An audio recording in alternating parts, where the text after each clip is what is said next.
breath, Ari.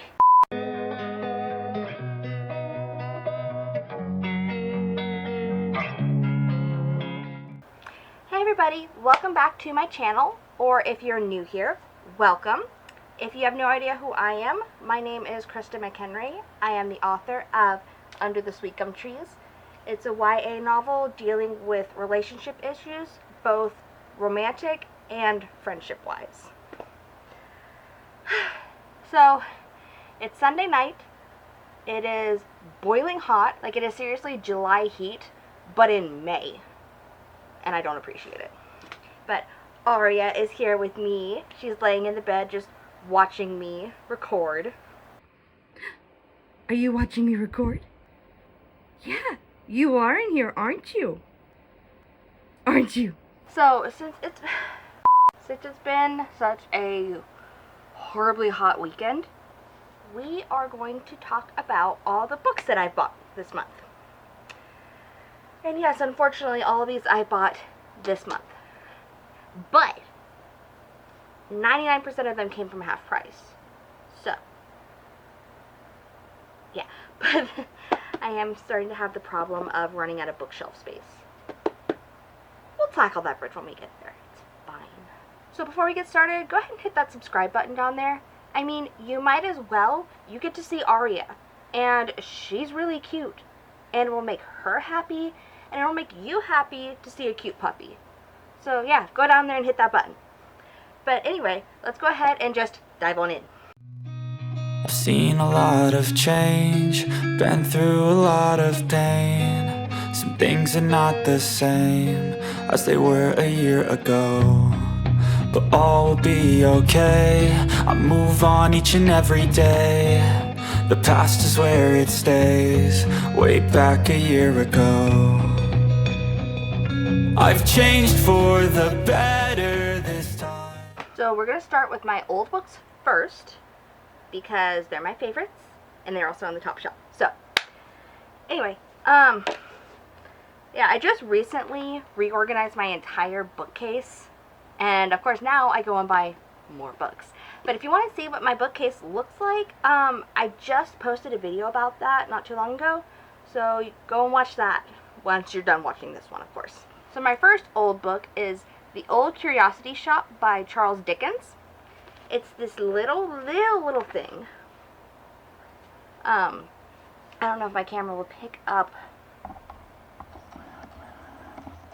It has this little embossed thing on the front. Of course, somebody wrote in it, but you know what? It's fine. It's fine. This is the Everyman's Library collection from 1950, and it's number 173 of this edition. I have no idea how many of these there are, but this is 173. And yeah, this was last printed in 1950. And I got this for like $5. So, why not? So the next two I have were actually gifts from people who know that I like to collect old books. So this one is 10 Tales by Colpe. He's French, so I'm sorry, I don't speak French. I don't know how to pronounce French names. Okay, I take that back. I can pronounce one French name, but it was because I had a friend in college, and that's Dumaret. And that's the only one I can pronounce. So, I'm much better with Spanish names. Anyway, 10 Tales by Francois Colpe. I believe they're just short stories, but this one was actually printed in 1890. This is one of my, I think this is my oldest book actually. I was going to say it's one of the oldest, but the other one I have is Uncle Tom's Cabin, and I think that's from the late 1890s. So yeah, this one should be my oldest book, and it was given to me by a really sweet lady we worked together up until recently, but she's super sweet. Anyway, I'm probably not going to read this just because I don't want to damage it. That's pretty much how I am with most of my old books. I don't want to damage them. I just want to look at them. But yeah, it's a little bit bigger than the Charles Dickens, but not by much. So the next old book I have was actually a gift from my mom, and that is Hickory Dickory Death by Agatha Christie. It all started so harmlessly. Was it a joke or a game? Surely he was absurd to suggest calling the police. A boarding house full of students, an odd mixture of races, colors, ideas, and idiosyncrasies. You would perhaps expect unusual things to happen, but surely they would be quite innocent. Then came the self-unaliving. Or was it self-unaliving? And now the most orderly mind in crime detection began to consider this strangely disorderly set of facts and events until the whole fabric of the vast criminal scheme began to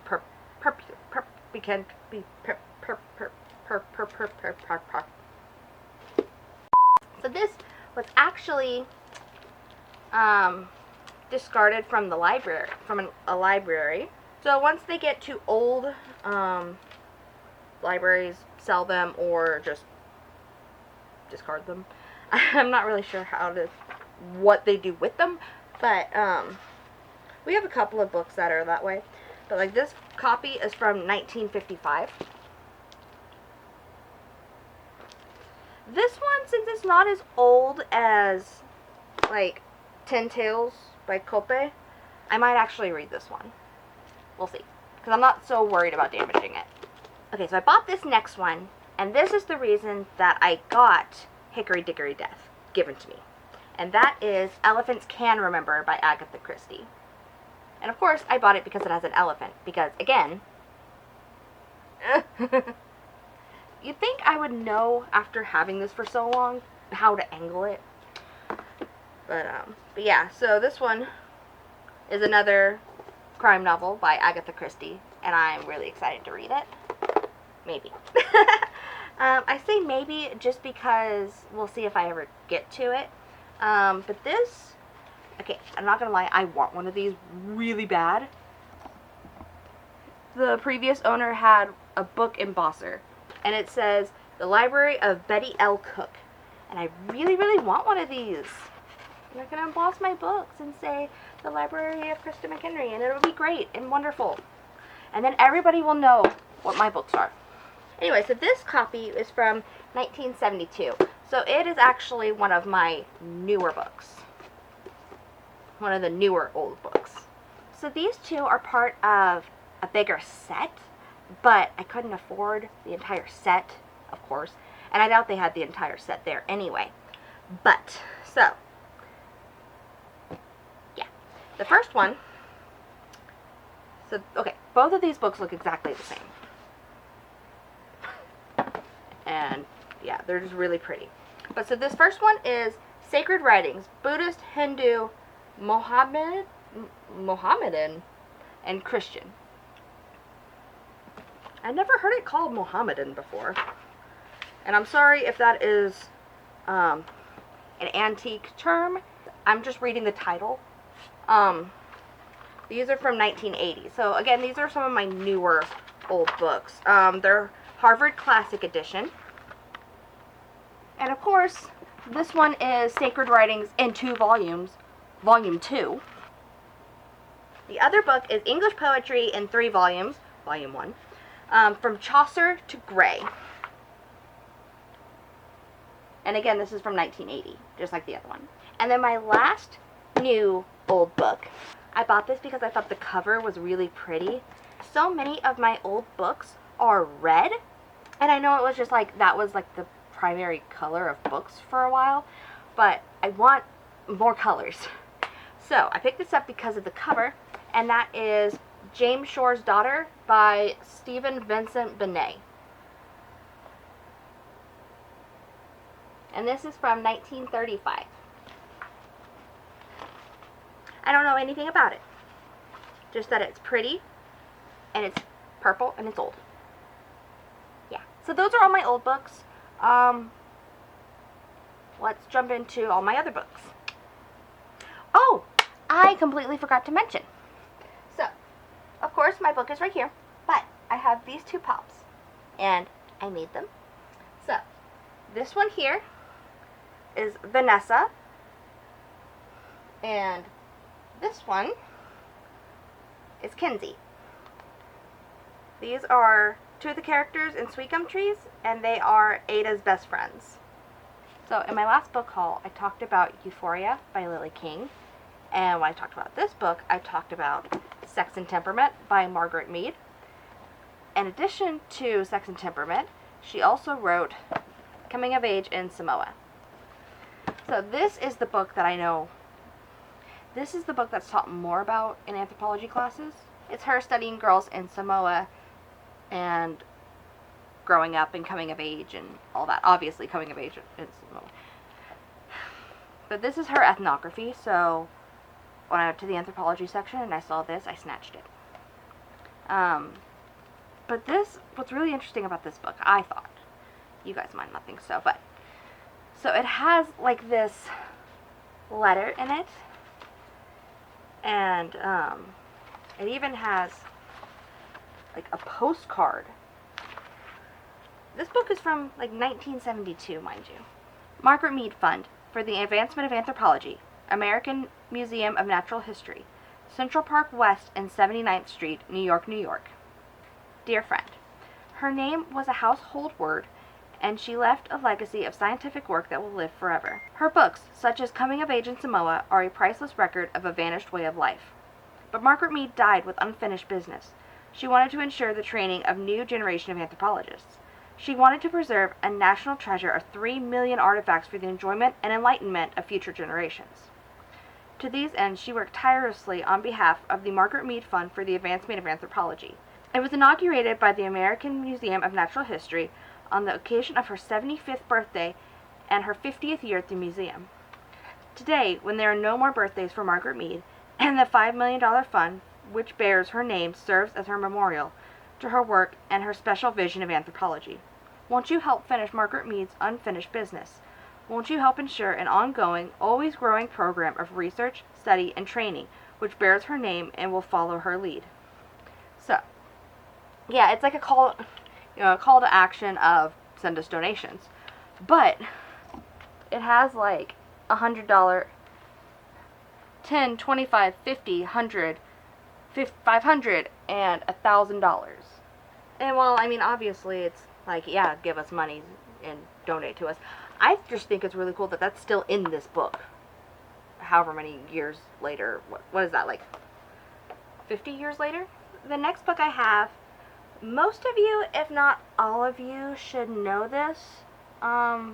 If you don't know about this by now, I don't really know what to tell you. But that is Bird Box by Josh Malerman. I haven't read the book yet. I've only seen the movie, but I'm a little annoyed because, of course, my copy has a Netflix sticker on it. And like I've said before, I hate stickers on my books, but it's fine. It's fine. So I don't know if the book is quite the same as the movie. There's like the present time and then the story leading up to the present. And so in the past timeline, Mallory is our main character and she's pregnant. This thing like comes to Earth or something along those lines. And if you look at it, suddenly you are unalived, or you unalive yourself, pretty much, right? And so she ends up in a house with a whole bunch of other people who are hiding from said thing, and it's them trying to figure out how to survive. And in the modern day, it's her with these two kids going up the river to this compound that's supposed to be like a safe haven. So yeah, it's kind of like a survival type story. I'll let you know if the book is as good as the movie. But, I mean, honestly, I doubt a book can bring Sandra Bullock's amazingness into this, so we'll see. With my next book, I kind of ended up caving. I don't usually like to buy the really popular books. I prefer to buy the books that are just a little more either unknown or just not as well known. But I caved, like I said, and I bought Six of Crows by Lee Bardugo. And of course, this one also has a Netflix sticker on it. It's fine. I'm totally fine. Sorry, I just saw some of the formatting in this, and it's really pretty, like. But anyway, it's supposed to be a heist story, and it's kind of like a, from what I understand, it's like a fantasy heist. But yeah, so I hope that I doubt it's going to live up to the hype that it has. I mean, very few things ever do. But I'll let you guys know what my opinion on this is. And maybe if I like this, I might start looking at a couple more popular books. But, one step at a time. We'll see. This next book, I actually found it on clearance. I've never read it. And I've also never seen the movie. And it's another one of those that everybody probably knows about it. And if you don't, again, I don't really know what to tell you at this point. But it's Divergent by Veronica Roth. So from what I understand about it, the society has like different factions that everybody falls into. And you're only supposed to be one. So I guess think of it as like Hogwarts houses, maybe. I don't know. I could just be pulling things out of my ass. But, like I am a straight up Hufflepuff. So I would fall into like the Hufflepuff faction. But there are these certain people who fit into more than one, which they're not supposed to do, and I think that they get unalived if that happens. Again, I haven't read it yet or seen the movie, so I'm not entirely sure. But like if I was a Hufflepuff Gryffindor, that can't happen. I have to be a Hufflepuff,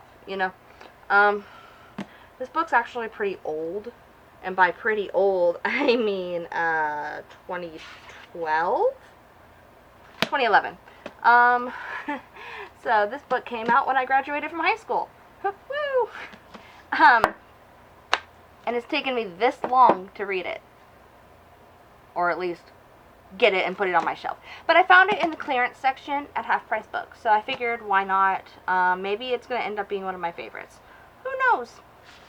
This next one I got, I did end up getting because of BookTube. I want to say it was Murphy who I heard about it through, but it could have been Alexandra Rosalind. But it could have been both, honestly, but I'm pretty sure it was Murphy. And that's Nevermore. I picked it up because it was said to have like a Harry Potter kind of vibe, and even on the back it says, a perfect fit for fans of Harry Potter and Percy Jackson. It's been a while since I read Percy Jackson, but I picked it up because I was like, you know what? If it has a Harry Potter feel, I might like it, even though I'm not a fan of middle grade. I read this book in 2 nights. So, like, literally a day. But it's a very easy read. I will say that it was kind of funny, because, well, I guess I should tell you about the book first before I start telling you what's funny about it. So there's a girl named Morgan Crow, and she is a cursed child. Not the cursed child, but a cursed child. And she is destined to die on her 11th birthday. But then this guy named Jupiter shows up and whisks her off to Nevermore, which is this, like, magical land. And she is entered into this competition to join the, this thing called the Wonder Society, which is just, from what I understand, it's like a school, sort of, but it's also like an elite club. And only the best of the best get into this. So she's competing for a spot to get into that. And shenanigans, obviously, it's middle grade. But with it being middle grade, so the last book I read where they have to go through like trials was The Savior's Champion by Jenna Moreci. And, that book is dark. And there's death and gore and horrible things going left and right. Right. I have that in my mind, forgetting that I'm reading a middle grade. And so they go through these trials, and I'm expecting, all these horrible, dark things to happen. And then I remember I'm reading a book for 12-year-olds. So, don't be like me if you pick this up and expect it to be dark, because it's not. Again, it's, think like Sorcerer's Stone kind of level of things. But I read this book really, really fast, like I said. And I went to go pick up the second one from Amazon, and it was like $20 to $25. And I was like, it's a little steep. So I ended up going on Pango Books, which is pretty much like Poshmark, but for books. And if you don't know what Poshmark is either, if you have a book that you're wanting to unhaul, like let's say I wanted to unhaul Nevermore. I don't, but let's say I did. I would take a picture of this, give a brief description about it, put the title in, and say, give me $10 for this book. And then if somebody sees this, wants this book, they buy it, and I ship it to them. So that was a horrible thing for me to find, because now I have access to books all the time. But anyway, yeah, the second book was like $25 on Amazon. I found it for like $10 on Pango Books. So of course I snatched it up. The cover kind of got messed up in shipping, but it's just a little tear in the jacket. It's fine. Again, fine. But I'm not blaming the seller for it. She packaged it really, really well. I'm going to blame the post office, because we all know that the post office doesn't handle packages with care. But yeah, so I got this one. I tried to find the third one on there as well, but I could only find it in paperback, and I'm not going to have hardback, paperback. I have to have hardback, obviously. But the second one, so the first one was Nevermore, the second one is Wondersmith. I have not read it yet, even though this came in like a week ago and I haven't read it yet. I think this is probably going to be the next book in my TBR, just because I know I can finish it in like a day, and then I can move on to some of my other books. I was going to go and pick up my classics, but I think before I do that, I'm going to talk about my last 3 books, and then dive into the classics. The next book that I have is Pirate Latitudes by Michael Crichton. I was looking for Jurassic Park, and of course they didn't have it, so I ended up picking this book up instead. But yeah, it's a book about pirates by the guy who wrote Jurassic Park. So, of course, I want to read it. I think once I finish Wondersmith, I think this is going to be the next book that I read. But yeah, pirate story. Super excited about it. My last 2 non-classics, I actually was going to buy these from Barnes & Noble until I saw them at half price. And why wouldn't I just buy them at half price? So, the first one I have is 100 Years of Solitude by Gabriel Garcia Marquez. This is actually the book that Encanto is kind of, sort of inspired by.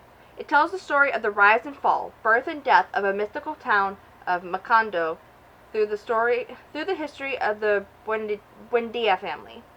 Inventive, amusing, magnetic, sad, and alive with unforgettable men and women, brimming with truth, compassion, and lyrical magic that strikes the soul.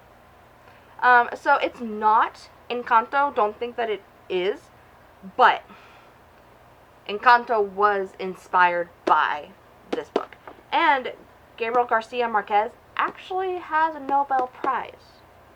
So, I don't know what it's in. What is it in? Oh, it's the Nobel Prize in Literature in 1982. So, I hope that means it's really, really good.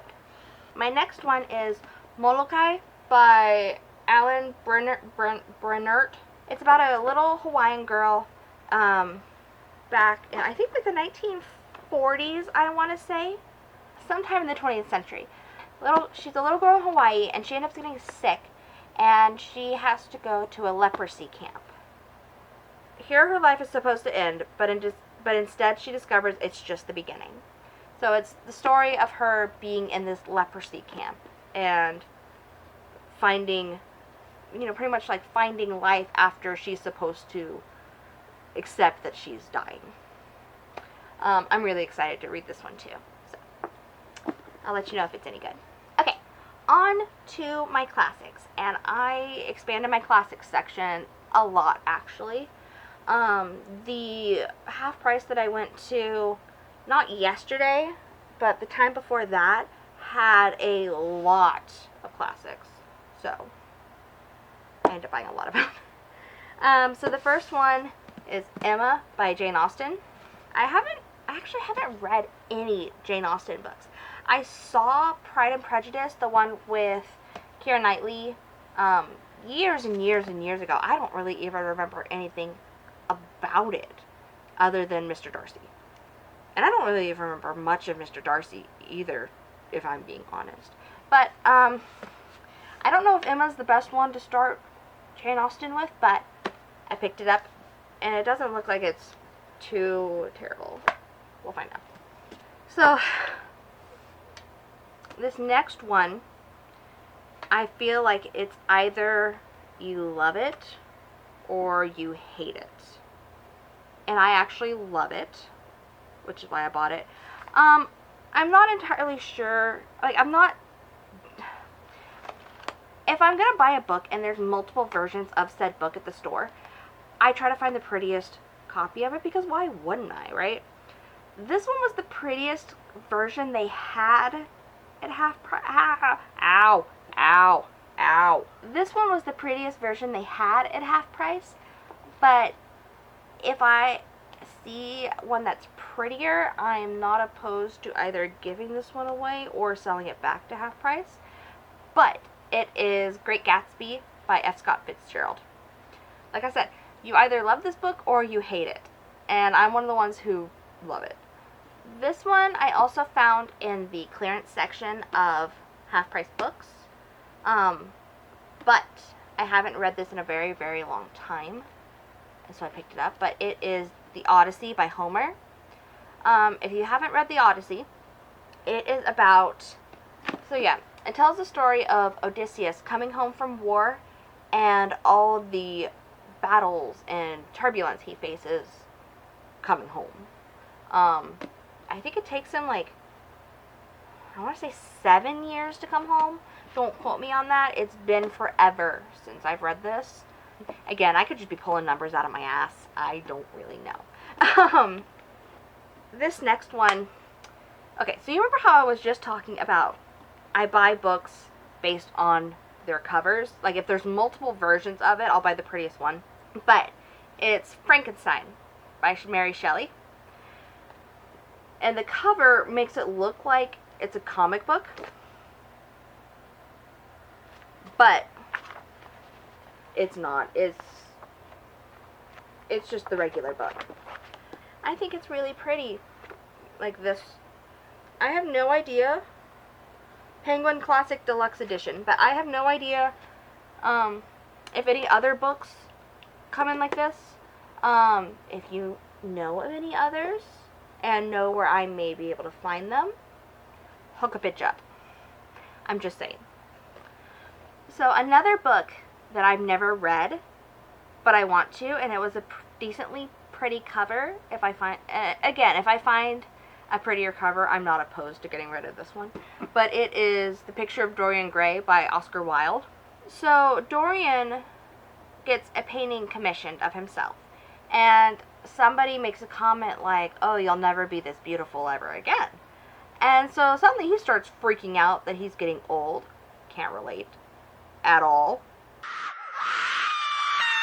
And so he makes a wish to stay young and beautiful forever.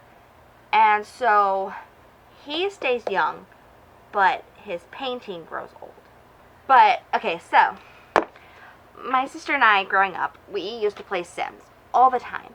And the very first family I remember us, and by us I mean my sister playing and me looking over her shoulder.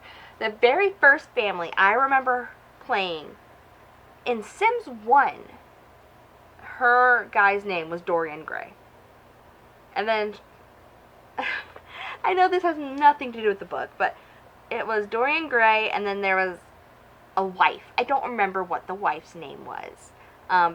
Or was it even a wife? It was some woman that lived in the house with him. And then I remember she was a horrible bitch. and then he got abducted by aliens, and she cried. I have no idea why I have this memory, but I do. And I don't even know, bro. I don't even know. I also bought The Strange Case of Dr. Jekyll and Mr. Hyde by Robert Louis Stevenson. Again, haven't read it, but I know about it. There's a guy named Mr. Hyde, right? I got that backwards. There's a guy named Dr. Jekyll, and he develops a potion, and it allows him to go all crazy and evil, pretty much, and he becomes Mr. Hyde. So, Dr. Jekyll is kind and sweet and nurturing, and Mr. Hyde is a horrible, horrible guy. I'll come back to this in 1 second. I could not pass this book up the last time I was at the store, which was yesterday, and it is Dracula by Bram Stoker. It is a flexi leather edition from Barnes & Noble, I'm pretty sure. But look how freaking pretty, and it's got sprayed edges. But I saw this, had to buy it. Well, I bought Dr. Jekyll and Mr. Hyde the time I went before, right? And then I found Dracula. And then, right next to Dracula, I found Dr. Jekyll and Mr. Hyde. So, I had to buy the matching edition. I had to. So I think this one I'm going to end up giving to my friend when I see her this coming weekend. Because I don't need 2 copies of it. But this version of it, it also has sprayed edges. They're just brown rather than black. But this is actually multiple books in one. This right here is Dr. Jekyll and Mr. Hyde, and this is other stories. Yeah, look how pretty they are. I thought they would look gorgeous on my shelf, especially since they're going to be sitting like this, just right next to each other.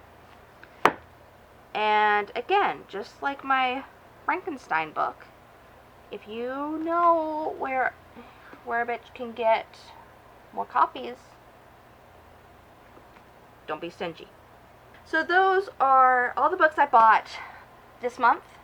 I have spent way too much money on books this month, and like I said, I am running out of bookshelf space, so I need to put myself on a book buying ban for a while. Let's hope I actually can. Anyway, if you like this video, make sure to hit that like button down below. And again, if you haven't already, which I don't know why you haven't, I specifically requested it. hit that subscribe button as well. It would make Aria very, very happy, because it would make her mother very, very happy. You see how that works? Anyway, thank you for watching my video, and I hope you have an amazing day. Bye!